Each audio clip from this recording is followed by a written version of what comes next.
Hey guys, welcome back to my channel. I am so excited you made it to the part 2 of this video. Yay! If you've not watched one of this video, I'm going to leave a link in the description box and also on the screen on here somewhere where you can click and start the journey with me so you can understand where we are at. Yeah, I think I will make a debut of my baby in this video. Hey guys, so part 2 featuring little baby J.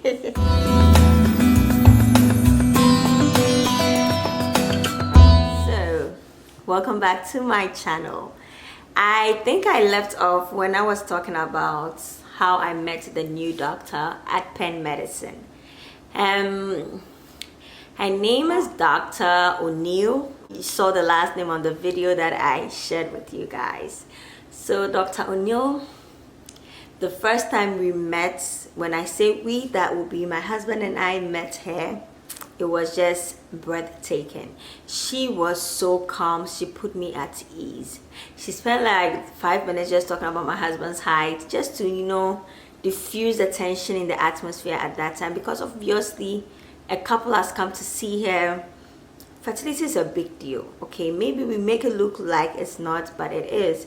A couple has come to see her. We are talking, and then she broke the ice. She was nice, and she actually made it known to us that she's been to Ghana before, which was awesome. We told her about our journey from the fertility, the frozen embryos. When I was done telling her about me, the first question she asked was, why are you not pregnant? She said, if everything I'm telling her checks out, her question is, why am I not pregnant? She said she didn't know my history, and she would love to know my history, and she would love for me to reach out to my hospital to send the records to her, and then she will read it over and then let me know what the next steps is. But at the top of her head, this is what the next steps was. She said, I'm going to just run some tests. If there is a need for surgeries, we will do it, but we will not jump into any IVF for any treatment until I get to know your body. That was crazy. She said, I'm gonna make you a mom. She didn't use the words like maybe, you know how American doctors go scientifically, maybe, all these jargons. She never used them on me. She was like, I'm gonna make you a mom. So I did send out my records to her from Brad Clinic. She went through it and she was like, Rita, I've seen the MRI and everything, but I want you to do another MRI for me. I did another MRI and said, I want to do another test. I want to do this. She actually wanted to do everything herself at this point. She did it and she said, Rita, I know one thing that you are dreading to do is a surgery, but I need to go inside. I need to go and see your uterus. I need to go and see what I'm dealing with.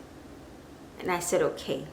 So she did the second surgery, and after the surgery, I think a week or two passed, and after church I got an email from her, and she said, Rita, I have great news. You don't have uterus diadelphys. It was misdiagnosed. What you have is a septate uterus, and the great news is that a septate uterus can be surgically corrected.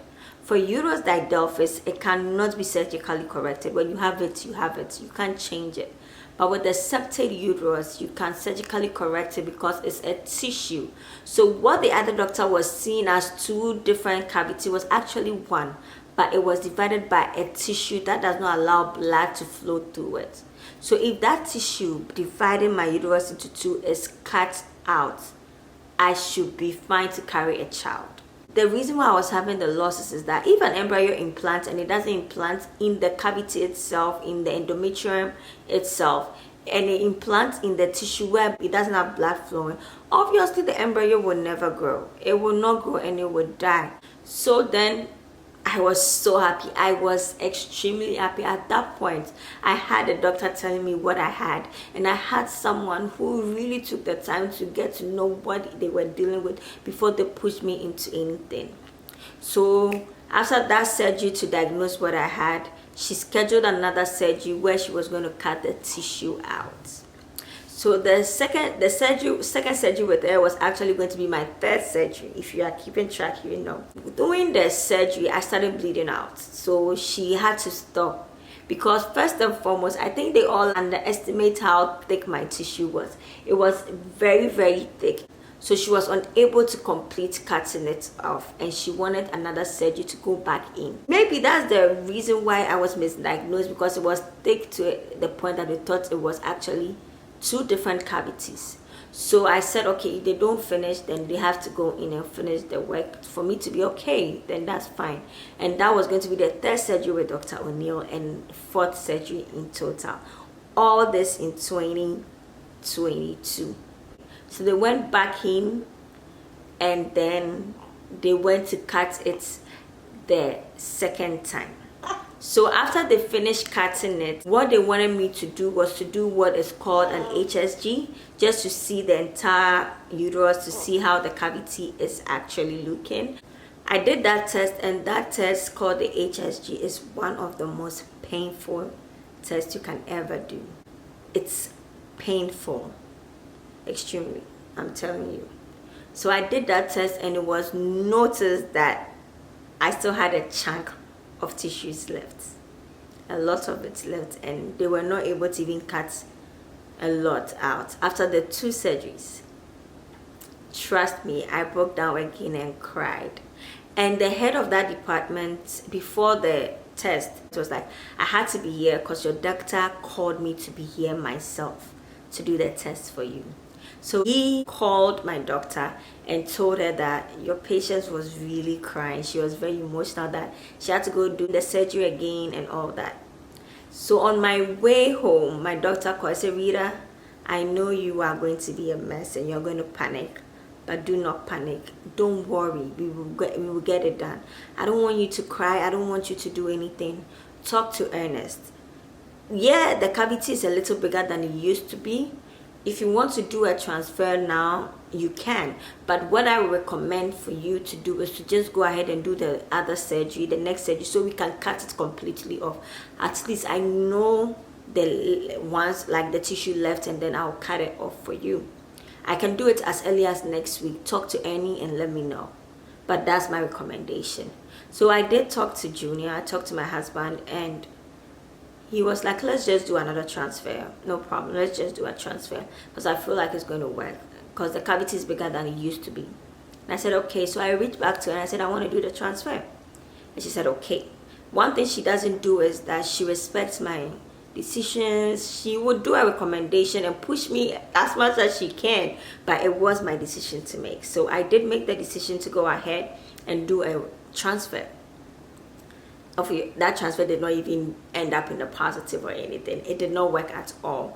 That transfer was a struggle because my lining wasn't going for the first time. I had the thinnest lining because you have to grow the lining. I'll talk about that when I talk about my IVF journey and the transfers, but it wasn't growing. So I went back to her and said, okay, I want to do this last surgery. And she said, okay, we'll go ahead and do it. And so they scheduled me and I did the last surgery. After the surgery, I had to go back and do the HSG again. I was dreading. I said, Rita, I know it's painful, but you have to do it so I know that I've done the right job. So I did it, and she called me so happy. She said, Rita, you know, they showed me the results. I was like, I saw it, but maybe I wasn't seeing what she was seeing. She was so happy. She called me. She said, Rita, you have a brand new uterus. Oh my God, I cannot wait. This is so beautiful. Like, I was like, what is she talking about? But she knew what she saw. So I was like, okay, let me have it. Let me let her have it. She was so excited. And I don't know, I can't describe how excited she was, but she said the cavity looked way bigger. And I'll put it on the screen so you guys see the difference. It looked way bigger. And she said we can go ahead and do a transfer. And that was in November last year. I had to cancel a lot of plans. I was supposed to go to London. I couldn't go to London. And then she said we can go ahead and do the transfer. But I wanted to rest a little bit. I really wanted to. I didn't want to go ahead and do the transfer. I wanted to let my body rest from the surgeries, the hormones. It was 4 in 2022. That was a lot. My body was tired. So I told her I wanted to rest, and when I was ready, I would come back to her so we do it. So in the meantime, whilst I was resting, I did some different things. I did my research. Someone introduced me to a book that I read. I did my research. I learned so much, you know.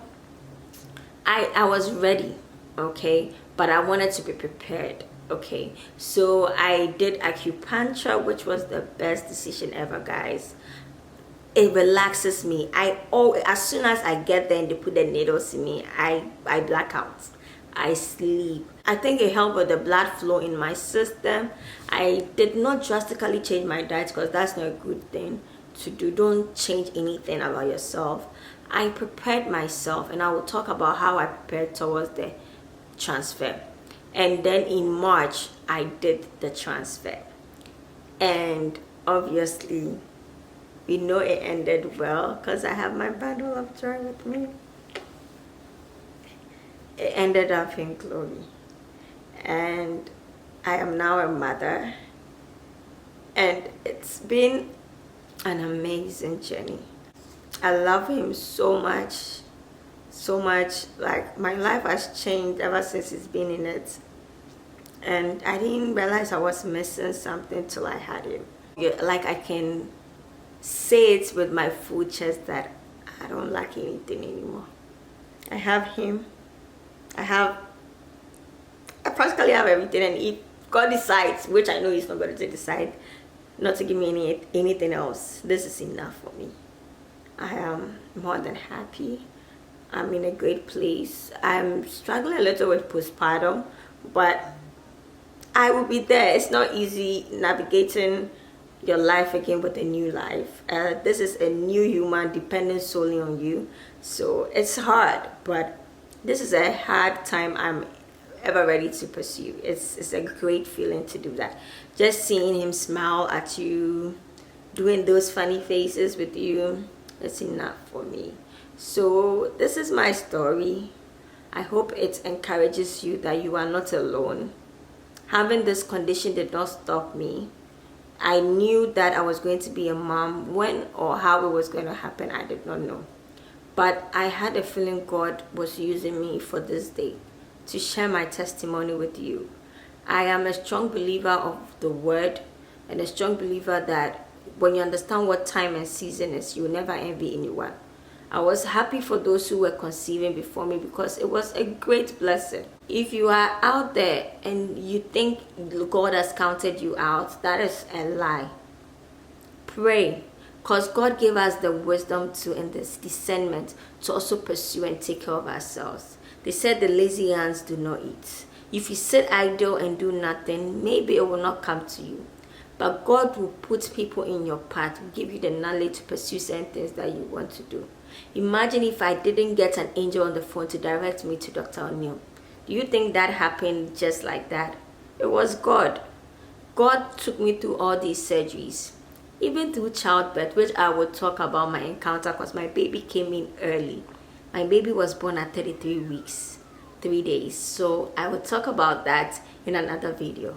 So everything I've been through is God, and frankly, I don't even remember what I've gone through. I don't even feel the pain after birth.